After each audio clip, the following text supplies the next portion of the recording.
The information provided on this podcast is for general informational purposes only and is not intended as a substitute for professional medical advice, diagnosis, or treatment. Always seek the advice of your qualified healthcare provider with any questions you may have. Never disregard professional medical advice or delay in seeking it because of something you have heard on this podcast. Reliance on any information provided here is solely at your own risk.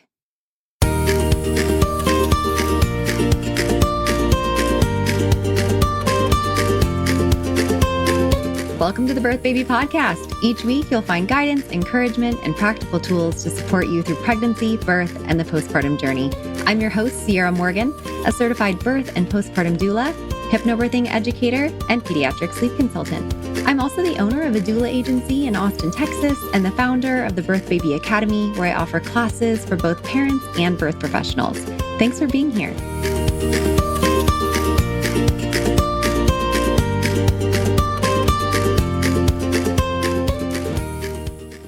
Hello, everyone. Today I have a guest with me. She has actually been on the podcast before. Her name is Tracy Donegan. She was a midwife in Ireland, and now she is living in the States, and she is a doula and has her hand in some other really cool things, which is exactly why she's here today to chat with me about red light therapy for postpartum recovery. Thank you so much for being here today, Tracy.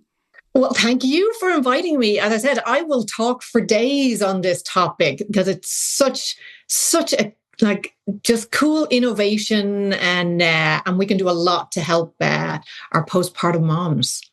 Yeah, I am a novice on this quite a bit. I know a little bit, and I see the ads on Amazon telling me that they want me to buy one of these, right? So we'll talk a little bit about that later too. But for listeners who are brand new to this, which I'm pretty close to brand new to this, what is red light therapy and how does it work in the body? So if the scientific term, because and this has gone on now for a couple of years, where there were so many different terms around red light therapy, and it was considered low-level light therapy, laser therapy, cold laser therapy. But the scientists have settled on what, and it's a mouthful, photobiomodulation, or PBM for short. So photobiomodulation is the use of specific wavelengths of light to create a biological change in the body. So essentially what it does is we have these, think of every cell in your body has little solar panels, even in the brain.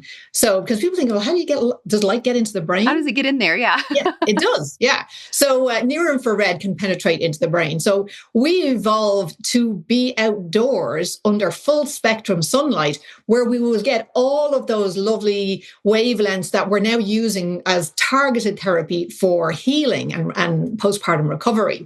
So essentially, we have all of these little solar panels in our cells. And when light, which are light, if you think of light as packets of energy. And when I first heard about red light therapy, I thought, and somebody said, oh, it's energy therapy. And that completely put me off because I like the science. I liked it. And I thought, that's energy. That's a bit woo for me. Woo for you. That's funny because I tend to be a little bit that way too. I am a doula and I am into all, I want to learn about all of these things. But when I'm a hypnobirthing educator. And when I first heard the word hypno, I was like, I'm not doing that. I can't even I can't even do yoga without a grocery list making in my head. I can't do that. So I totally resonate with that and you know what we're doing here? You've already said, we were evolved to be outside. And here you and I sit in our houses, we don't go outside as much as we're supposed to. And just like with birth and all of these things, we have to recreate things that we naturally would have been doing, generations ago. We're recreating something that we can do inside in a shorter period of time. I know. So that I know. It's the rat race, and we're not even getting, we should be getting, because when people ask me, I have a panel or I have this device, I'm like, okay, but you need to do both, Right. We need both of them to work together. But think of these solar panels in our cells. And when this light or packets of energy reach within, they hit our kind of mitochondria. And anyone that's listening remembers, middle school biology or, about the mitochondria are the powerhouse of the cells. That's kind of drilled into everybody at a young age. So we have these specific chromophores, which are light receptors or acceptors within the mitochondria. And when light hits that, it displaces this enzyme called cytochrome C oxidase and helps our bodies create, the mitochondria create more energy. So it's just, we're creating more energy within the body to do all of the things the body is already doing, but now it has the fuel to do it. So if you think of so many of our, pregnant moms, postpartum moms are like us, indoors in artificial light all day. I think the research is that about 93% of kind of Western people are not getting any daylight. Wow, that's terrifying. Yeah, when you kind of add together what's happening in the world, like with metabolic health at the moment and food and everything. So everyone's looking at mental health. Oh, yeah. Yeah. There's so many aspects to it. So our, best way what we can do is, and it's free, it's harder, as you know, in Austin in July to be getting that daylight, but getting outdoors, even for like a few minutes of what I call light breaks during the day, can just do wonders for every aspect of your health, starting first thing in the morning and that locking in that circadian rhythm at being outdoors as soon as you kind of within half an hour of waking up. So we have these fantastic full spectrum sunlight. About half of it we don't see because it's near infrared. So what we've seen, and this is it's not new research. The Russians have been using light therapy or photobiomodulation for about 40 to 50 years in every kind of health complication you can imagine, and have gotten incredible results. But it's taken us a long time to get with the program here. And about 3 years ago, 3 to 4 years ago, we started to see this focus on in the kind of the biohacking world of using targeted red light, specific red light wavelengths. And we saw in China the grow light industry pivot to the wellness industry and created this whole new kind of wellness space, which is incredibly overhyped in the consumer market. Because what you tend to see, and it drives me insane when I will see devices being, you go to these beautiful websites and they've got all these devices they're recommending and they look really slick and then they're citing, NASA studies, and they're citing, so it looks quite credible.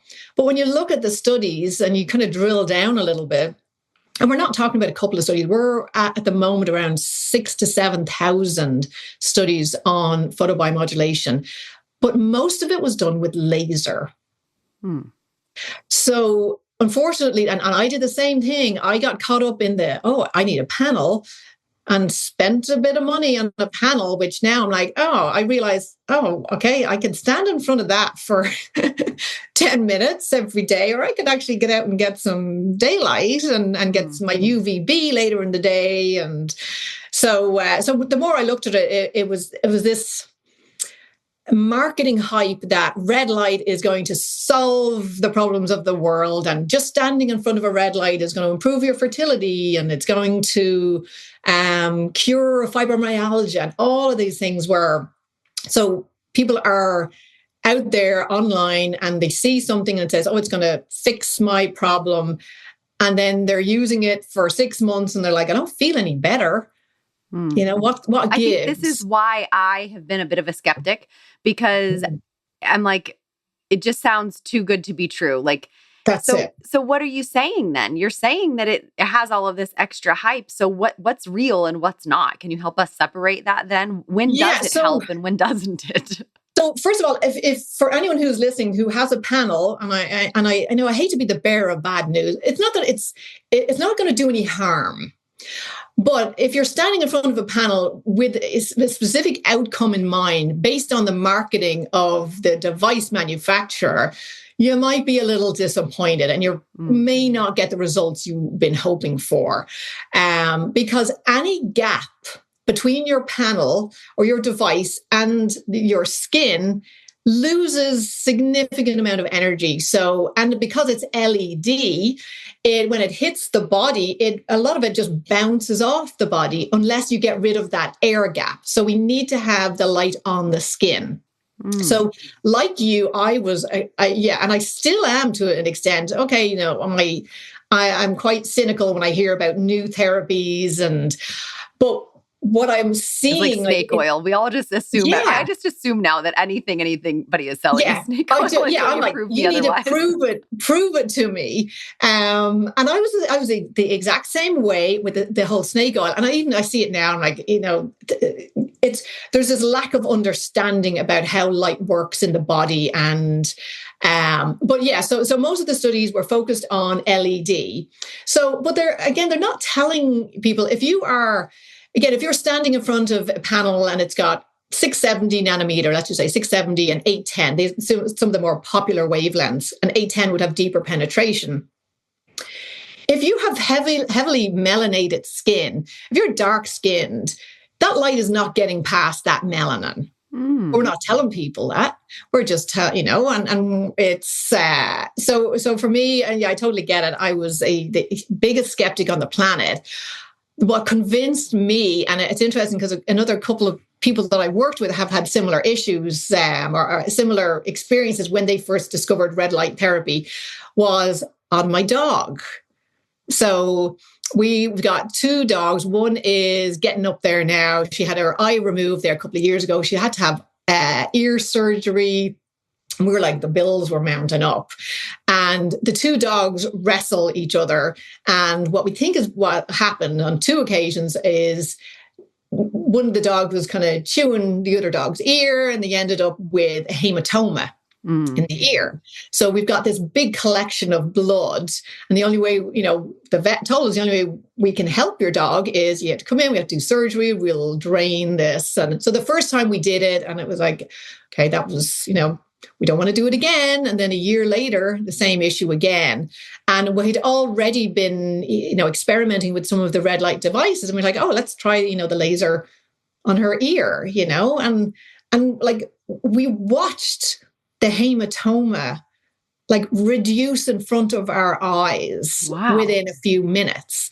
So that was kind of, okay, like, all right, this is serious now. This is like, if anyone had told me, I would like, yeah, maybe it was wishful thinking or, placebo, or I was like, well, the dog doesn't know, and she doesn't know she was getting light therapy. So that kind of, that was one of the areas that really started us. But that whole, especially I work with a lot of women who are having fertility challenges. And I think because I experienced fertility challenges myself, and I know how it is, you're looking for the last piece of the puzzle that might be, the one thing that helps because you're doing everything else. Yeah. And what I was seeing was, again, a very predatory approach to, oh, this device is going to help you get pregnant. And the more I looked at this, I was like, they're just not being honest with women. There are ways that we can help women, but standing in front of a panel, you're probably going to get some nice glowing skin. But if you have PCOS or, something else going on, you're not ovulating, there's a lot of work that we need to do. And light just becomes another tool in the toolkit. And it's similar in the birth work. It's a tool in my toolkit, but it's fantastic for postpartum. And the way when I see I'll usually use my light as soon as, let's just say, baby's here, everyone's now settled, baby's had a nice feed and is kind of settled with the partner for a few minutes, and we're all kind of cleaned up and ready, then I will use the light for a few minutes on the perineum. Because one of the things it does really well is it is a powerful vasodilator. So it releases nitric oxide almost immediately within the skin. So that swelling starts to go down. And swelling is a cause of pain, because that swelling is putting pressure on nerve endings that have already been stretched. And so I start with light therapy on the perineum. If it's a cesarean, it'll depend on the dressing that they've used, but usually I can at least do the lymphatics, and let's get all those good nutrients kind of into the site as I So you're bringing this to the hospital? Oh, yeah. Wow. Oh, yes. Yeah. And then because when I'm using it, I'm using it's a handheld, it's a laser. So we have to be wearing, so with LEDs, as long as you're not looking at it, your eyes are safe enough. But because this has near infrared will, because you can't see it, it won't trigger the blink reflex. So everyone has to be wearing safety glasses. That's kind of within the vicinity. So I'm usually mom has glasses on, and I'm kind of under the covers doing the laser. And it takes, if we're talking 5 minutes. So it's not a very invasive. It's just to start that healing process. I think of. I'm trying to find a good way to describe it. So let's just say we have enough experience here in Texas. We've just had a big storm go through. So I think the perineal area, we just had a big storm come through this area.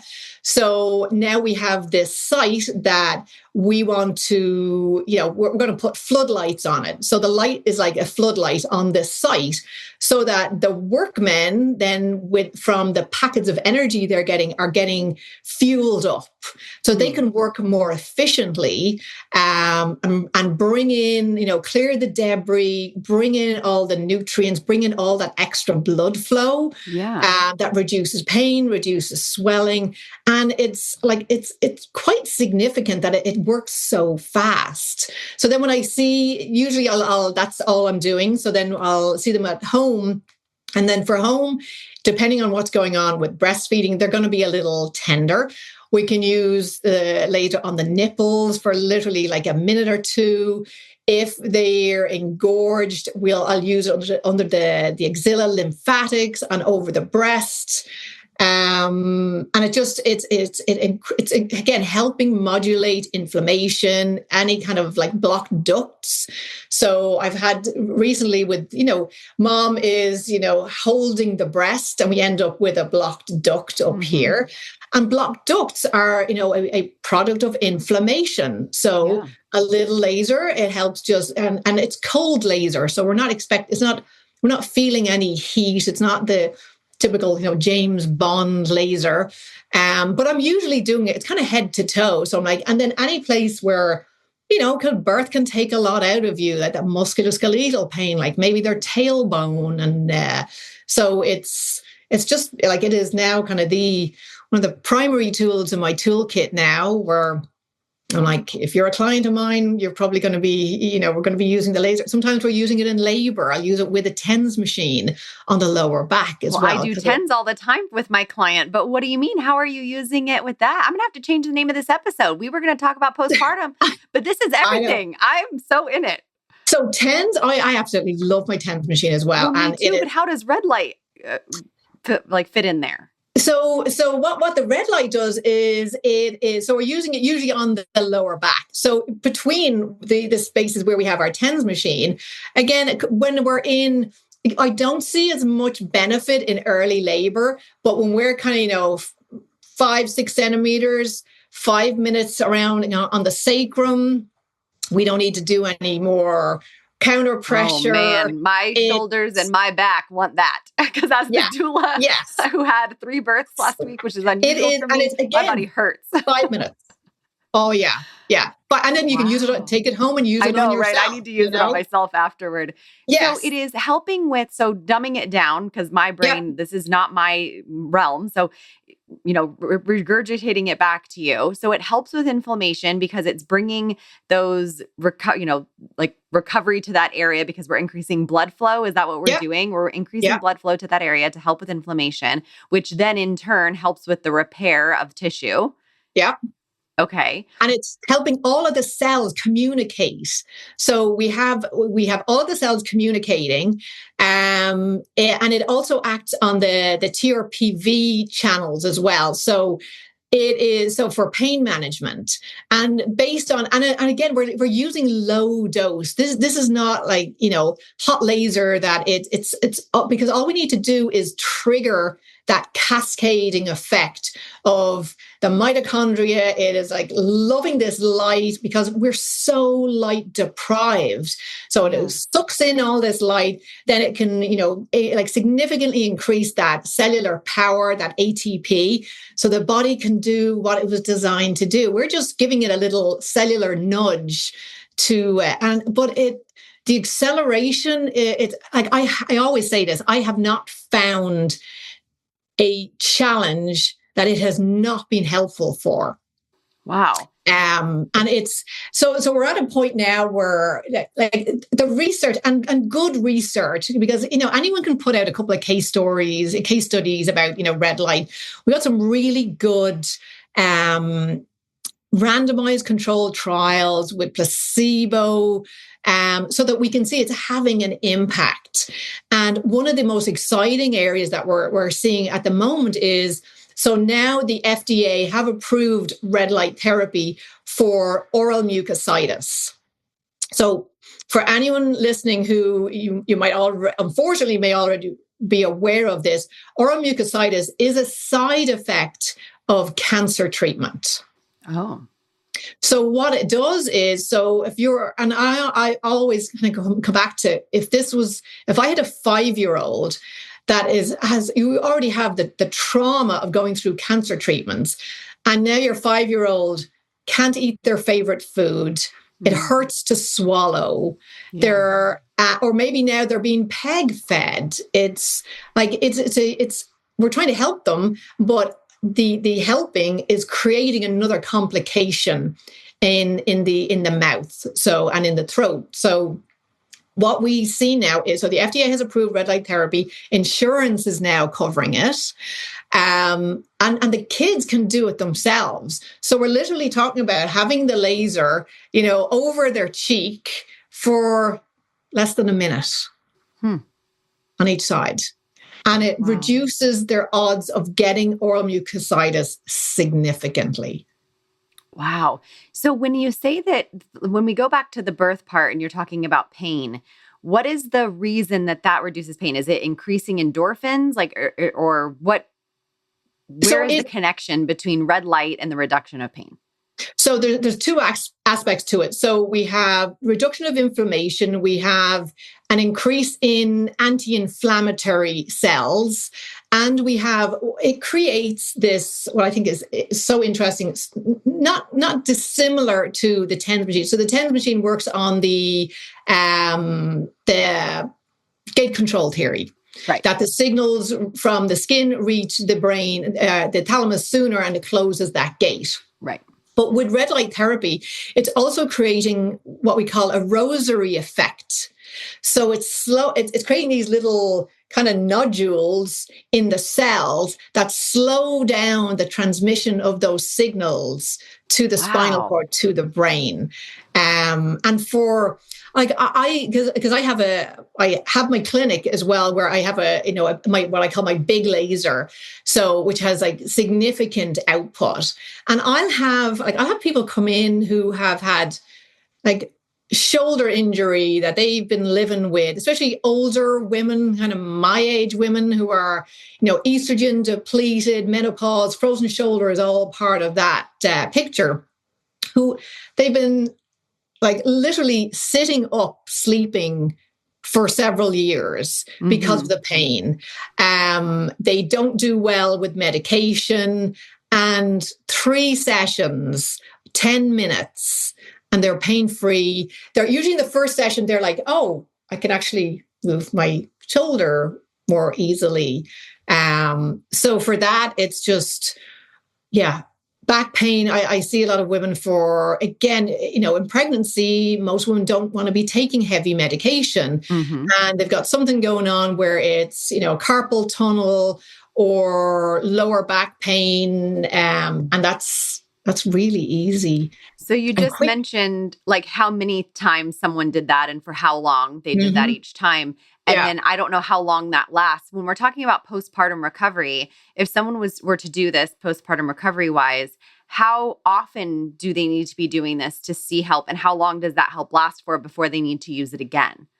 Yeah, what's really nice about, especially if you're using it at home and you're using it for pain and inflammation, we can, especially around breastfeeding. So we're always trying to protect that breastfeeding journey, and trying to avoid moms keeping baby away from the breast or using nipple shields or expressing, like, we want baby on the breast. So when I started learning about red light therapy for nipple pain, and like when you see some of the recovery of like soft tissue using the light, it is incredible. Wound healing in particular, it's you have to see it to believe it. And I'll give you details for the Australian IBCLC that does training for this, because it's just phenomenal for breastfeeding.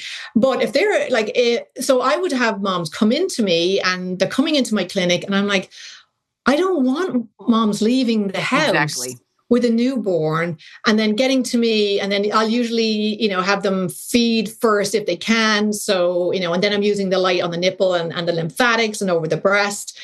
So when I, figured, okay, they can do this at home, and they can do it like usually 3 or 4 times a day, just while they're figuring out the latch and getting hopefully, more professional support, especially if they're not my clients. Because again, it's just a tool to add. It's not like it's the magic, right? No. So if they come into my clinic, then I'll help them all with latch, and we'll, see if we need to refer on. But if they're just coming to me because someone else has referred them to me, I'll make sure, it's the full wraparound care. They're not just using a laser and not fixing that latch or that positioning. But they can use it like 3 or 4 times. Whenever they're in pain, they can use it, and then they can hopefully get baby on. Or if they have, a few blocked ducts that are, we're always worried about, is it going to, if we don't figure out this blocked duct, and we've tried all the tips and tricks and where baby's chin lands, and we're always worried about, we don't want this to go towards mastitis. Right. And again, with the light being anti-inflammatory and increasing that circulation and blood flow there, we can, again, like I'll say, use it. And I write a protocol based on kind of what's going on with their health history. Based on what's going on, I'll suggest, okay, these are the sites you're going to use the light on. This is the timing. This is the power level you're going to use. Use it. You'll probably use it like 3 times a day, especially if they've got like a couple of blocked ducts that are kind of sitting there. And they feel it getting smaller by the day until it's gone, So there's no problem with using it frequently, because what happens is you can't really overdose. If you use it too frequently, it's what I call the law of diminishing return. You just lose the benefit. So but around kind of nipple pain. And so like, again, if someone's just postpartum, they can be treating their own perineum, their own sacrum, their sore shoulder from breastfeeding like that, or any kind of nipple soreness. And it just helps moms feel better sooner with less focus on medication, which of course, a lot of moms don't want to be on medication, especially if they're breastfeeding. Yeah. And one of the things you're talking about is, a happy accident of this, or one of the happy side effects of this, is we're increasing comfort. Therefore, that impacts mental health as well. Yes. So I don't know. Yeah. I don't know. Maybe there is. Is there any actual side effect from this that increases mental health or improves mental health or mood? Or is it just that, the obvious of when you feel better physically, you're going to feel better mentally? Well, there is that aspect to it, that less pain, but there is now some really nice studies coming. They haven't looked at postpartum depression or anxiety yet, But again, like we can, and I use this, like, again, like brain fog. And, if I've been to a couple of births and I don't know which way is up for when I kind of get back to work, I use it myself. So there's a couple of sites on the forehead that we will use. And all we're doing is we're helping get that nice blood flow, increasing nitric oxide, which I talk about this. Anyone that asks me about using red light therapy for, more high risk moms, I will guarantee that at some point in the future, we're going to look at using red light to either prevent preeclampsia or manage preeclampsia or high blood pressure, because it releases nitric oxide in the skin. By simply putting a wrap on the thigh, we can release significant amount of nitric oxide. We know that part of preeclampsia is an endothelial issue. So those spiral arteries are not widening in. So as the blood pressure is increasing and they're becoming more leaky, that's why we end up with swelling. We can use red light. If we look at other studies, it's like nobody's going to do a study on pregnant women and preeclampsia just yet. But there was a study done, and it was in vitro, but they took placental cells from women who had preeclampsia and used, again, a specific wavelength over the cells, and they were able to return them to a normal state within a few minutes. This is wild. It's and it's kind of sad that Russia's been using this for 40 or 50 years, and we're just now starting to hop on that bandwagon, We are, and we've kind of, because when I did some training last year, and one of the like leading experts in Russia did a presentation, Professor Moscovin, and because when I've been in communication with him, and I'm like, so what are your thoughts on the red light panel thing? And with quite interesting English, it's like nonsense. It's nonsense, because they're now looking at ways to use light in an IV. So it's going straight, the light is going into the bloodstream. Wow. So it is systemic. It needs to be close. It needs to be close is the point. So you're talking about having moms be able to do this from home. And it's very clear that you're like, panels don't really work.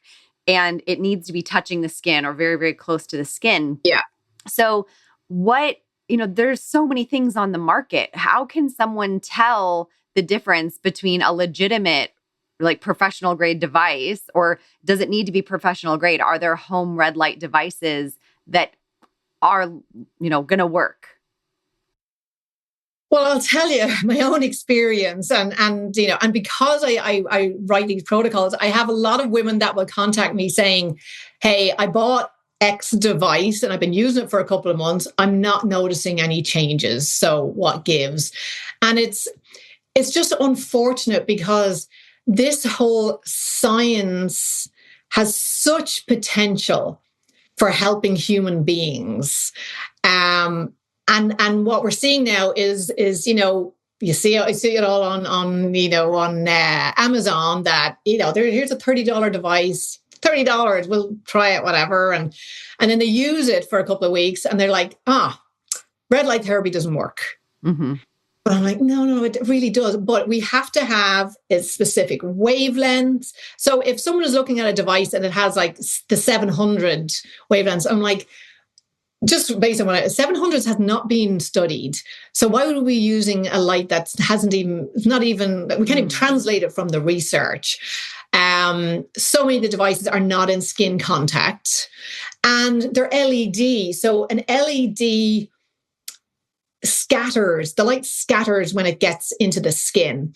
So with laser is columnated and it is coherent. So it is all of the light is going in one direction. So we get more depth of penetration, and we don't get that scattering effect. So, and with laser, so 808 nanometer and 810 nanometer would be really popular in the research, because they're shown to have quite good depth of penetration.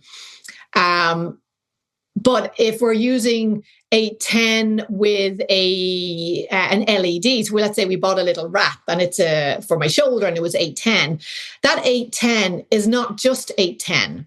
It kind of has it'll have a little bit of 800 and maybe even a little bit of 810 and 830 and maybe even 850. So we're not getting that wavelength that we know fully in that research that was 810 or 808, because we're getting now this wider umbrella of different wavelengths. Okay. It might still do the trick, but it's probably going to take longer. That's why with because I always like to show this this device for this is a vaginal Hop onto YouTube. Hop onto YouTube if you're like, what is she talking about? Okay, we have a vaginal wand, so you're for sure going to want to go to YouTube today. So this is a vaginal right now, right? And it is, so it also, I don't know if you can see the light has changed. So it's now blue. So we can use this doesn't look blue from here, but yes. So we can use this for, the blue is 415 nanometer. We can use that for people who get chronic yeast infections, BV. Wow. But one thing that I really like about this is because it is LED, but because it is directly in contact with the mucosal tissues, we do not need deep penetration of the light. Because that one is within the vaginal wall, and it's kind of there's nowhere for it to bounce other than to other membranes. Right. So for, because I'm loving this one now at the moment, for menopausal women, for especially for atrophy, women who've had, which is a big one. And it was, again, since kind of working in this field now, something that I never really, I didn't know anything about it. Whereas, so women who've had cancer treatment sometimes they will be put into early menopause if they're not already menopausal. But nobody's talking to these women about how cancer treatment can affect your intimate life. Yeah. Sometimes the vaginal vault gets narrower. So we're talking about, penetrative sex is almost impossible. They are in significant pain from the drugs themselves. Some of them end up with just sitting for any length of time is incredibly painful. And you know why we don't know about this? Because nobody's talking about how uncomfortable their vagina is, right? Nobody's talking about that at lunch. No. So because nobody's talking about it, we don't know it's a thing. Yeah. And I was like, I didn't know this. And then, so I had looked at a couple of different ones, and I have looked at what's out there in the market, and I've looked at some of the ones you can tell were designed by men, and they're just these big, thick looking. I'm like, okay, if I've gone through cancer treatment and I'm in really significant pain just from my underwear, that thing is not coming near me. Right. So what I like about this wand is it was designed by women. It was designed by pelvic health therapists. They know what they're talking about. And it's nice, soft materials, and it's tapered. So, but it's, yeah. So LED if it's something being used intravaginally, but otherwise you're a red flag would be LED for anything that you're placing on your skin outside of on the outside of the body. When you look at everyone's went crazy last year for the face masks. Yeah. And if you need because the face masks, again, we are in close contact with the skin. And with that, it will help with collagen production. So we, fine lines and the skin looking healthier. I have a little device I have here that I use with I have a 22-year-old and a 15-year-old. Both of them still get a few spots, and I have a little thing that's a little blue light that I'm like, here, use the tools that we have in the house, because the blue light is antimicrobial, gets rid of the little kind of spots. But the red light masks do work. You have to, with anything, you have to use it consistently. And we don't need really deep penetration. But if you're putting on a a wrap because you have significant stomach issues, or you're trying to reach your ovaries, you're going to be, it's just, you might get some systemic benefit from the mitochondria, mitochondria that are closer to the skin surface, but you're not getting to the mitochondria in the ovaries without something like a hand laser that you can use at home and treat yourself. Okay. And for the men as well, like it's crazy in the fertility space, we can increase the motility of sperm within about 30 minutes. Just with the laser. Use that, and then 30 minutes later, you have sex, and you have a higher likelihood of getting pregnant. That is that what you're saying? I know. It's like, yeah, that's crazy. Yeah. So there's just so many. I keep saying we don't know about this. Like this is so exciting that there are all of these potential things out there that are being able to be helped by this red light. And like you said, it's not magic. There are other things that we are having to consider here. So are there? Big one. I'll tell you one big one before I forget, gestational diabetes. So a couple of years ago, this is a big one. And this is one that I'm quite, I chat to all of my clients about. First of all, we need them eating their meals outdoors under sunlight. So their blood glucose will spike a lot less if they're out in the sun. Specifically, 670 nanometer. So there was a couple of studies done. First of all, studies looking at people who were exposed to daylight ahead of doing their GTT. In this study, it was done in Europe. They were just, they weren't pregnant. So, but what they found was that the people who spent more time out in the sunlight, out in the daylight, doesn't need to be sunny, it can even be cloudy, they were less likely to have abnormal glucose tolerance. Doesn't that make so much sense about why we would be having more of this now? And this wasn't a thing way back when, or at least we didn't know about it. Yeah. Okay. So now, 670 nanometers. So there's a couple of studies done in the UK recently. And what they did was they used 670 light on the trapezius muscle, on the back for 15 minutes. And it reduced their blood glucose levels by 27%. Because the mitochondria is charged up and it's gobbling up all of that extra glucose and it's producing energy in the body. So for me, I'm like, you got to so if you're gestational diabetic, you've got to be eating outdoors. You need to be out getting sunlight without sunscreen, and you got to do it safely. Wow. This is just so neat and mind blowing. I actually want to do an episode about gestational diabetes soon, so I might be having to call you back. Okay. So is there any contraindications, any situations where someone should not do this? Like if you're listening and you have X, Y, or Z, like probably red light therapy is not for you. Yeah. So it is in general, it is considered a very, very safe therapy. I have some that I'm working at the moment who's a physician, and we were just talking about hyperbaric chambers and red light. And because I had the idea that, hyperbaric was probably easier to understand than red light, because red light is a little when you're learning, there's a steep learning curve in the beginning, but then you realize, no, it is really, really safe. So of course you don't go shining a laser in your eyes. Right. We don't put the light over the bump. So we're not putting it over the baby. Yes.